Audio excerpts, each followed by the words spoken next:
ಭ್ಯಧಾವಂ ಕೃತತ್ವರ ಧನುಸ್ಸನ್ನು ಹೆದೆ ಕಟ್ಟಿ ಗುರುಗಳ ಹತ್ರ ನೀವು ಇನ್ನು ಮುಂದೆ ಧೈರ್ಯವಾಗಿ ಯಜ್ಞದ ದೇವತೆಗಳನ್ನು ಕರೀಬಹುದು ಅಂತಂದಾಗ ಈ ಹುಡುಗ ನನಗೇನು ಮಾಡಿಯಾನು ಅವಗಣನೆ ಮಾಡಿದೆ. ಅವನ ಬಗ್ಗೆ ನಿರ್ಲಕ್ಷ್ಯ ಮಾಡಿದೆ. ಇವನೇನು ಮಾಡ್ತಾನೆ, ನಾವು ಎಷ್ಟು ವರ್ಷದಿಂದ ಇಂಥ ಕಾರ್ಯದಲ್ಲಿ ತಂತ್ರವನ್ನು ರೂಪಿಸಿ ಎಷ್ಟೆಲ್ಲ ಟೂಲ್ ಕಿಟ್ಕೊಂಡು ಬೇಕಾದ ಹಾಗೆ ಎಲ್ಲ ಯಜ್ಞಗಳನ್ನು ಹಾಳು ಮಾಡಿಲ್ಲ, ಆಲೋಚನೆಗಳನ್ನು ಬುಡಮೇಲು ಮಾಡಿಲ್ಲ, ಒಳಗೆ ಅರಾಜಕತೆಯನ್ನು ಹುಟ್ಟು ಹಾಕಿಲ್ಲ, ನಮ್ಮ ಹತ್ರ ಆಗದೇ ಇರುವಂಥದ್ದೇನಿದೆ ಅಂತ ನಾನು ಈ ಸಲವೂ ಹಾಗೇ ಮಾಯಾವಿದ್ಯೆಯನ್ನು ಬಲೆಯನ್ನು ತೊಟ್ಟುಕೊಂಡು ಅಲ್ಲಿಗೆ ಬಂದೆ.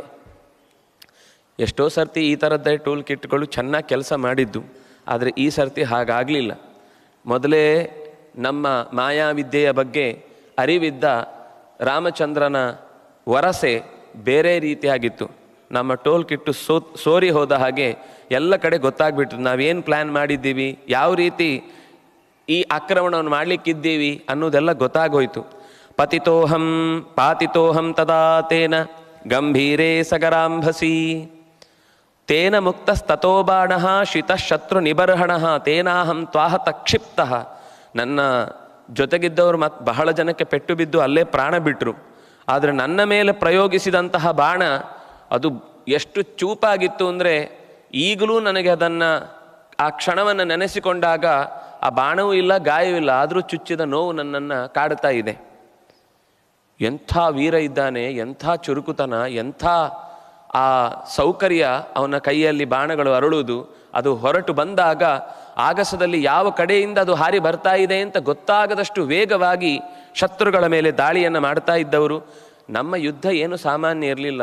ಮರಗಳನ್ನು ಎಸಿತಾ ಇದ್ರು, ಬಂಡೆಗಳನ್ನು ಎಸಿತಾ ಇದ್ರು, ಶಿಲಾವರ್ಷ, ಮಣ್ಣ ಹೆಂಟೆಗಳನ್ನೆಲ್ಲ, ಕಲ್ಲಿನ ತುಂಡುಗಳನ್ನೆಲ್ಲ, ಜಲ್ಲಿ ಕಲ್ಲುಗಳನ್ನು ಎಸೆಯುವುದು ಅಂದರೆ ನಮ್ಗೆ ಅದೊಂದು ಆನಂದ.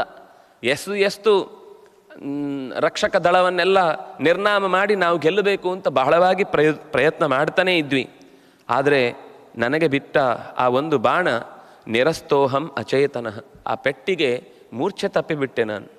ಆದರೆ ಅದು ನನ್ನನ್ನು ಹೊತ್ಕೊಂಡು ಎಷ್ಟು ದೂರ ಹೋಗಿದೆ ಅಂತಂದರೆ ಶತಯೋಜನಂ, 100 ಯೋಜನದಷ್ಟು ದೂರಕ್ಕೆ ಕೊಂಡು ಹೋಗಿ ಸಮುದ್ರೋ ಸಾಗರಾಂಭಸಿ ಗಂಭೀರೇ ಪಾತಿತಃ, ಗಹನವಾದ ಸಮುದ್ರದ ಮಧ್ಯಕ್ಕೆ ಎಸೆಯಲ್ಪಟ್ಟೆ. ಪ್ರಾಪ್ಯ ಸಂಜ್ಞಾಂ ಚಿರಾತ್, ಬಹಳ ಹೊತ್ತಾದ ಮೇಲೆ, ಎಷ್ಟೋ ಕಾಲ ಕಳೆದ ಮೇಲೆ ನನಗೆ ಎಚ್ಚರ ಆಯಿತು. ನೋಡ್ತೇನೆ, ಎಲ್ಲೋ ಇದ್ದೇನೆ, ಹೇಗೋ ಇದ್ದೇನೆ, ಯಾವ ದಿಕ್ಕಿಗೆ ಬಂದಿರಬಹುದು ಅನ್ನೋದು ನನಗೆ ಗೊತ್ತಾಗಲಿಲ್ಲ.